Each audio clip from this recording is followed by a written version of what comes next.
നമസ്കാരം. ജ്യോതിഷ പങ്ക്തിയിലേക്ക് പ്രിയപ്പെട്ട എല്ലാ പ്രേക്ഷകർക്കും ഹൃദ്യമായ സ്വാഗതം. അശ്വതി മുതൽ രേവതി വരെയുള്ള 27 നാളുകാരുടെ പൊതുവായ ചില സ്വഭാവങ്ങളും അവരുടെ ഇപ്പോഴുള്ള സമയങ്ങളുമാണ് നാം ഇന്ന് പറയുന്നത്. പൂരം നാളുകാർ വളരെ പരിശുദ്ധ ഹൃദയരായിരിക്കും.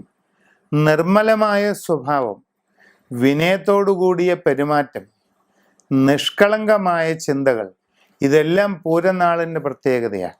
27 നക്ഷത്രങ്ങളിലും വെച്ച് ഏറ്റവും നൈർമല്യമുള്ള വിശുദ്ധമായ സ്വഭാവം പൂരം നാളുകാരുടേത് തന്നെയാണെന്നുള്ളത് സംശയമില്ല. അതുകൊണ്ട് തന്നെ നല്ല ദൈവാധീനം നിങ്ങൾക്കുണ്ടാകാറുണ്ട്. ഇപ്പോഴത്തെ സമയവും വളരെ അനുകൂലമാണ്. തൊഴിൽപരമായിട്ട് വളരെ നേട്ടങ്ങളുണ്ടാകും. പുതിയ തൊഴിലിനു വേണ്ടി ശ്രമിക്കുന്നവർക്ക് ഒട്ടും വൈകാതെ അത് സാധിക്കും.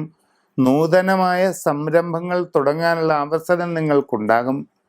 ഏത് കാര്യത്തിലും നല്ല വിജയം കൈവരിക്കാനായിട്ട് നിങ്ങളെക്കൊണ്ട് ഇപ്പോൾ സാധിക്കുന്നതാണ്.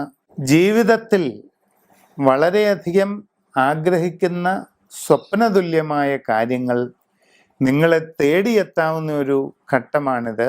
പുതിയ വീട് പണി നടത്തുന്നവർക്ക് ഉടൻ തന്നെ അത് പൂർത്തീകരിച്ച് താമസം തുടങ്ങുവാനായിട്ട് സാധിക്കും.